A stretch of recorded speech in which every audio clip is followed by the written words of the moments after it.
Shalom, shalom. And first and foremost, as always, I'd like to start off giving all honor and glory and praise and worship to our power. Yahweh Bahashim, Yahweh Shai, Bahashim, Racha HaKodash. Double honors to our apostle, our elders, and bishops of great mills, don't we will. Peace, salutation to the hopeful elect. Alright, Dash out here. Back with another lesson through the spirit and power of Yahweh Bahashim, Yahweh Shai. And it's crazy right now.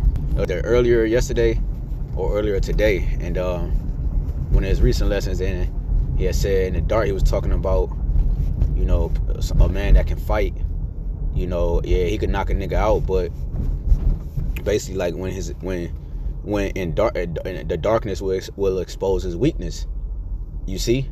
And I had to write that down and do a lesson on that. And it's crazy right now through the spirit in Cleveland. It was like damn near a mini tornado. It wasn't a tornado. It wasn't a tornado. Like, I don't know if it actually touched down. Yesterday we had a northeast. Yesterday we had a warning. We had a damn, what's the word? A tornado warning. What the fuck? We had a tornado warning. All right, in Northeast Ohio. Okay, and it said all of Northeast Ohio a tornado warning, because it was hot. It was 70 degrees. It was beautiful, and then the next day it was 30. So that when the hot air and the cold air mix, it creates a tornado. So nonetheless, with that being said, the whole area right now where I'm currently at is nothing but darkness. Nothing but darkness. All day you've been hearing sirens. You know what I'm saying? All day I've been hearing sirens going off. All day while I've been working, because it's either accidents or they've been trying to fix the poles fell down, trees, even pieces of my roof came up.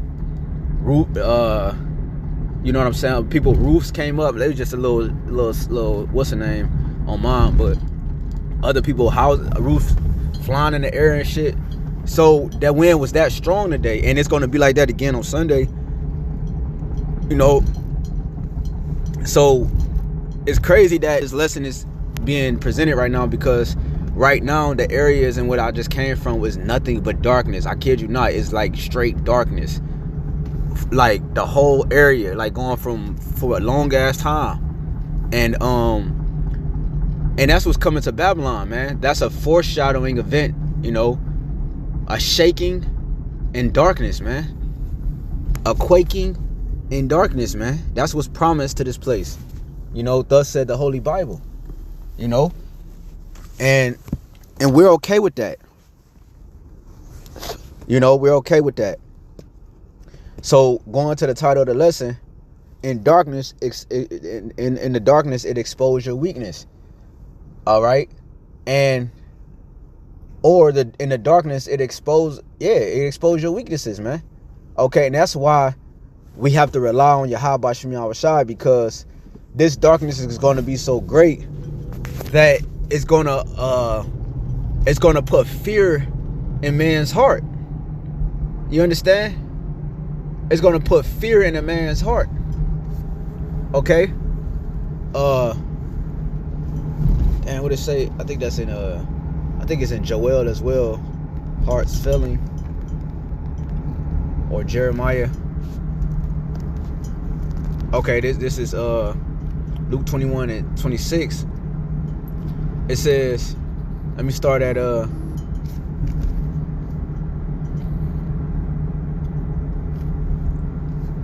right, let's start at 24. Luke 21 and 24. And they shall fall by the edge of the sword. And they shall fall by the edge of the sword, and shall be led away captive into all nations. And Jerusalem shall be trodden down of the Gentiles until the times of the Gentiles be fulfilled. And that's what you see going on now. Right? We have to wait on the time of the Gentiles to be fulfilled. Right? These small caps are in our land, and they're occupying our space. They took the ancient high places and said, aha, the land is ours. So it's a time frame. The Lord said he has set a bound that he cannot pass. It's a time frame. Look at this. It's a time frame in which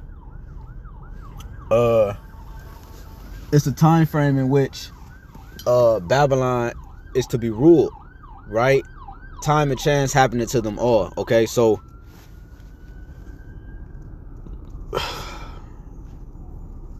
it says, damn, I missed the light.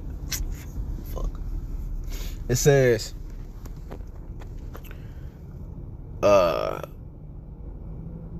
and we was diaspora, we was led into captivity into all nations, right? Because these chapters are prophetic, going into 70 AD, as well as a lot of things you could link to this time. All right, when jumping around in these chapters, just like Matthew 24, 25, Luke 21, 25, and there should be signs in the sun and in the moon and the stars, upon the earth, distress of nations, with perplexity, the sea and the waves roaring. And people, when you go to this word perplexity,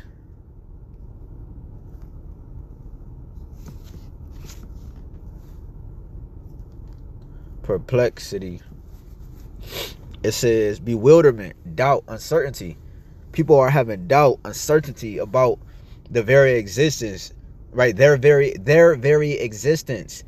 Everything they thought was true is a lie, right? All their beliefs is coming to a crash course, right? They believed in the government, coming to a crash course. They believe in the president, coming to a crash course. They believed in themselves, coming to a crash course. They believed in Christianity, coming to a crash course. They believed in Islam, coming to a crash course. Everything, all the gods of the nations are idols. And the Lord is coming to confound the Lord is coming to confound the idols. Man, what's that scripture? It say the idols in Babylon should be moved out of its place. Let me see if I can find that real quick. And I'll come back to this loop.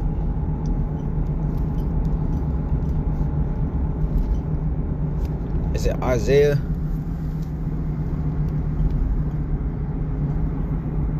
Oh man. Let's see.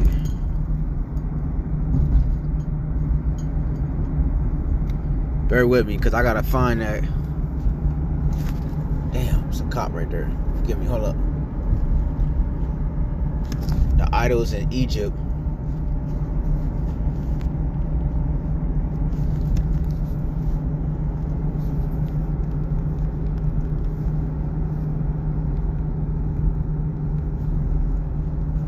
No, it's in Isaiah 19. That's what it is, yo. Isaiah 19.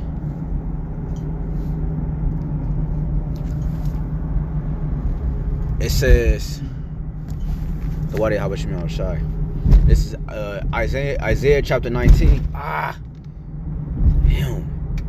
Cleveland got the most chuck holes in the world, man. It was just a sinkhole downtown. Somebody fell in it, a car. This is Isaiah 19. And 1, the burden of Egypt. When you go into that word burden, it means heavy load or prophecy. And prophecy is a heavy load upon Esau, Edom's kingdom, man. All right, his mindset, everything that he pushed. The burden of Egypt, behold, Yahweh Shemel Shai rideth upon a swift cloud, which is the chariots. Okay? It says, and shall come into Egypt. See, the Lord is going to come into Egypt. It says birds flying, right? Birds come at an angle. So the Lord is going to pierce the sky. All right, he's going to pierce the sky. All right, like it says in Wisdom of Solomon, the 18th chapter, it says, as a fierce man of war, thine almighty word leaped down from heaven. So the Lord is coming to pierce the sky. And my wife had a dream about that. One of her dreams was, she had a lot of dreams as well, like me. And one of her dreams was when we came out of Walmart, it was a bright light. At first, when we went into Walmart, it was good. Everything was cool, but when we came back outside, it was chaos. Everybody was running around and shit, and we didn't know what was going on. You know what I mean? Well, we knew what was going on, but we didn't know what was, like, the details of what was going on, but we knew what time it was, obviously, and Lord willing, and our minds stay strong until the end. And then next thing you know, she said a white light appeared, like it flashed, and everybody had their hands over their eyes. It was bright. And then she said, next thing you know, I was gone. And then she said it was just her and the kids left, and she was holding one of my children. And she said that she fainted. She was having trouble dealing with the situation because she knew she was about to faint, and she was like, no, and then she fainted with one of our children in her hands. But when she woke up